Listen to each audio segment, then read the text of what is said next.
Fala galera, hoje nós vamos falar de carboidrato e performance. Será que você precisa chegar lá nos 120 gramas por hora de carboidrato para melhorar sua performance?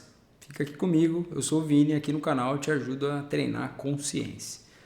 Vamos lá, realmente os atletas profissionais estão aumentando cada vez mais essas cifras aí. Começou com 90 gramas por hora e hoje já está mais de 120, né? Estão falando em 140. Parece que o Blumenfeld foi tentar lá umas quantidades meio exageradas, deu umas gorfadas lá no Ironman de Kona.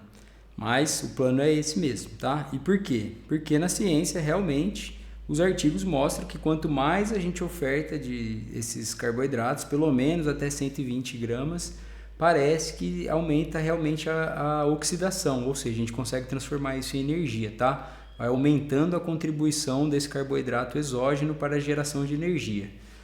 No entanto, nenhum desses artigos mostra que a gente consegue preservar o nosso glicogênio muscular, ou seja, não é só porque você está dando muito carboidrato, está ingerindo muito carboidrato, que você vai poupar a reserva que você tem lá no seu músculo, tá? Cuidado com isso. A gente sabe que o glicogênio, a utilização tem muito mais relação com a intensidade da atividade física. E aí, se você for lá, estralar, errar o pace, mesmo que você esteja comendo muito, você vai quebrar do mesmo jeito, tá? Se quiser entender um pouquinho mais essa relação, vou deixar um vídeo aqui para você que fala sobre isso. Até uns bons anos atrás aí, acreditava-se que 60 gramas seria o máximo que nosso intestino conseguiria absorver. Então não se preocupavam muito com isso. Mas com o tempo a gente começou a perceber que se a gente fizesse uma mistura de carboidratos diferente, a gente poderia subir isso para 90 gramas por hora com tranquilidade. E por que isso? Porque a glicose, que é um monossacarídeo, é absorvido por um receptor chamado, um transportador chamado SGLT1 e a frutose pelo GLUT5. Então a gente usa dois transportadores diferentes e aí a gente consegue aumentar de 60 para 90, 50% a mais aí, né? Então é uma quantidade bastante alta assim já. E foi assim que eles começaram a fazer e foram elevando isso. Uma coisa importante que a gente tem que pensar é o seguinte: durante a atividade física a gente quer absorção rápida, tá? Então, quando a gente fala em monossacarídeos, é a molécula final quando a gente vai quebrando o carboidrato. Então, se você comer uma macarronada, arroz, batata, você vai digerir isso e no fim das contas eles viram monossacarídeos que vão ser absorvidos, tá? Por isso a gente quer dar esse tipo de coisa já. A gente quer dar o monossacarídeo para ser absorvido de maneira mais rápida possível. Porque durante a atividade física você precisa de energia rápido. Então, quando a gente está falando em 60 gramas por hora, por exemplo, um gel, se você pegar um gel que tem 20 gramas, seria uma a cada 20 minutos. Imagina se eu te dou um gel que não é absorvido, que ele demora para ser absorvido. Você joga lá no seu intestino, daqui a pouco você joga mais um, depois de 20 minutos mais um e ele está lá parado lá. Então eu quero um que quando você joga o próximo ele já tenha sido absorvido, já tenha virado energia e vamos jogando mais, tá? Por isso que você tem que tomar cuidado, tá, gente? A indústria alimentícia tenta te empurrar várias coisas aí de suplemento, eles não estão muito preocupados com isso. Você vê lá já pela descrição do gel, eles colocam um a cada 1 hora ou consumir um a cada 45 minutos. Isso não vai bater muito sua meta, tá? Isso é uma recomendação genérica. E você tem que ler o que tem lá, porque a gente precisa de glicose com frutose, tá? Geralmente vai estar escrito maltodextrina e frutose. Numa proporção 2 de glicose para 1 de frutose, ou 1 de glicose para 0,8 de frutose. Esses são os modelos mais que a ciência mais aprova, assim, são essas misturas, tá? Então dá uma lidinha lá para você escolher bem. Cuidado com a palatinose, que está meio na moda, muito gel tem palatinose, de marcas boas inclusive, mas eles são de absorção lenta. Eles te vendem como, você vai tomar e vai ficar absorvendo durante a sua atividade física inteira e tal. Pois é, absorção lenta, tá? Mas imagina você joga um lá, daqui a 20 minutos você joga outro, você não absorveu ainda, ele vai acumulando ali.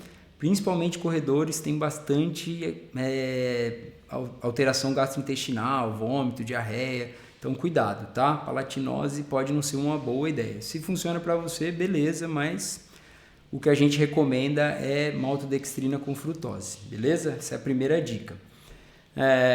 Outra coisa importante, A gente está falando aqui da indústria que está te vendendo, é um marketing. Geralmente o que está ligado ao esporte está sempre como uma coisa saudável e tal, mas não é bem por aí, tá, gente? A gente tem que pensar que a gente está substituindo comida por isso. E é lógico, durante uma prova, uma corrida, você está melhorando porque é mais prático. Então você abre o gel, estrala o gel ali, sua caramanhola está cheia de carboidrato, vamos embora.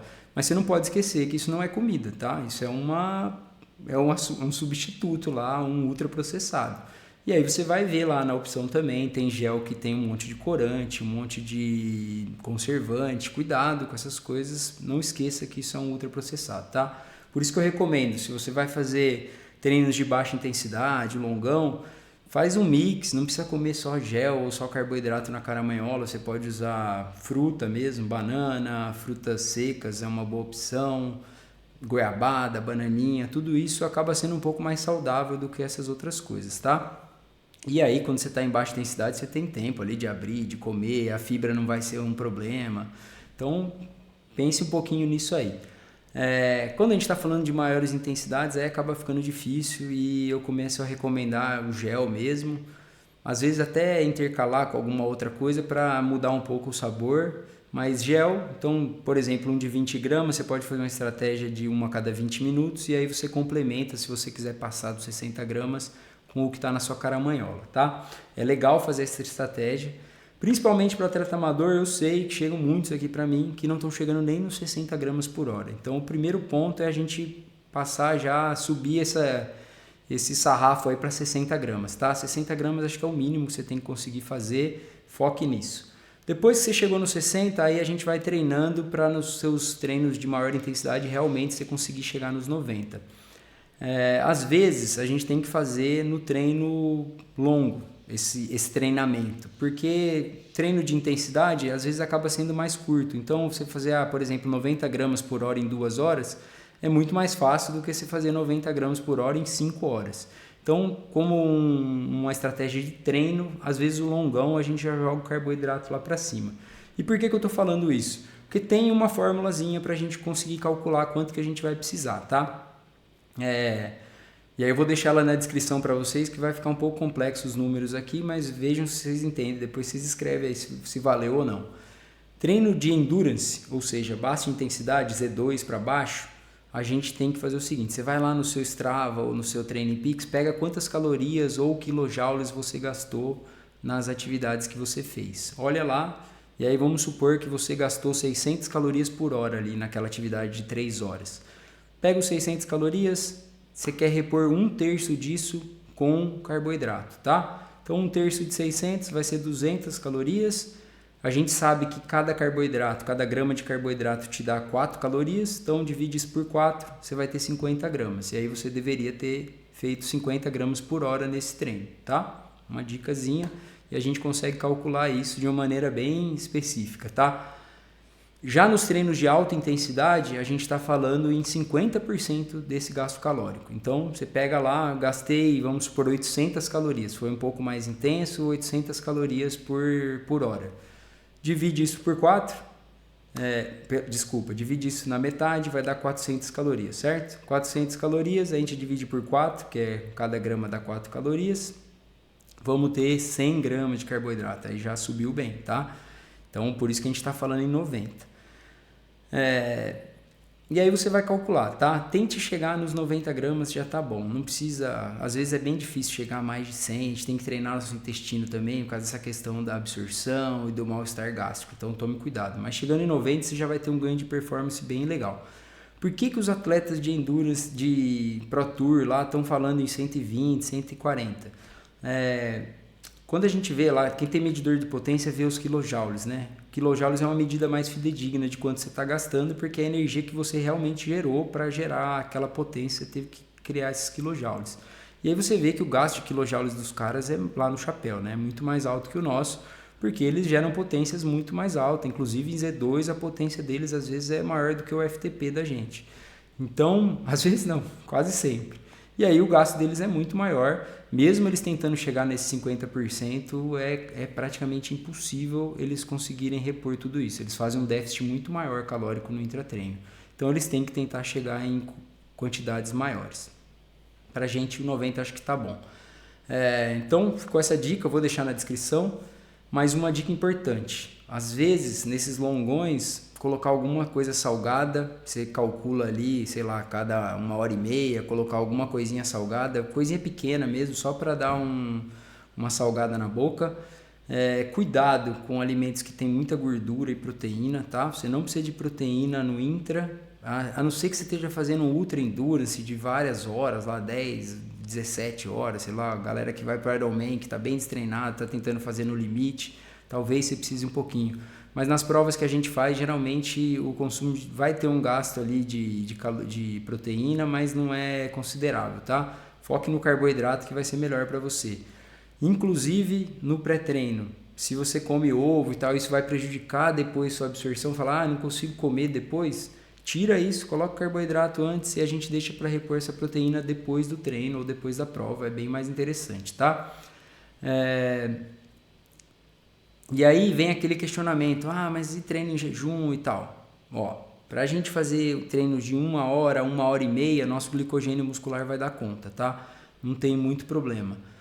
Até existem estratégias, mas a gente percebe hoje que o carboidrato ele é utilizado, ele acaba ajudando também na recuperação pós-treino, tá? Tanto na fadiga física mesmo, como na fadiga neuromuscular. A gente vê que tem uma disponibilidade de cálcio melhor para quem fez ingestão de carboidrato no intratreino.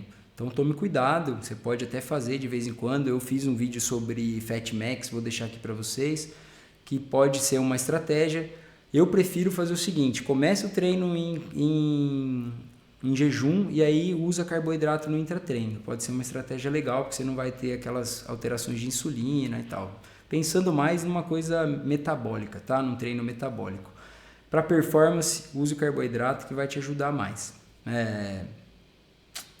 E a gente tem que saber também que o carboidrato melhora a sua imunidade, tá? A nossa imunovigilância, que a gente chama. Por quê? Porque nossas células imunes usam carboidrato como fonte de energia. O pessoal fica muito focado aí em vitamina C, glutamina, mas o grande suplemento para a sua imunidade é carboidrato intratreino.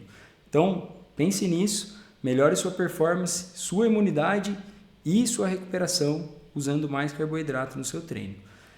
Mas vai chegar a galera aqui lá, fã do Tim Noakes, ou do pessoal que não gosta do low carb, ou que vai falar do Lionel Sanders, o nosso triatleta aí, que falou que está pré-diabético. Será que é o carboidrato do intratreino que está fazendo ele ficar pré-diabético? Se você quiser entender, você vai ter que assistir o próximo vídeo, porque esse aqui já está bem longo, beleza? Se inscreve aí no canal, curte e compartilha esse vídeo para ajudar a gente a crescer. Valeu!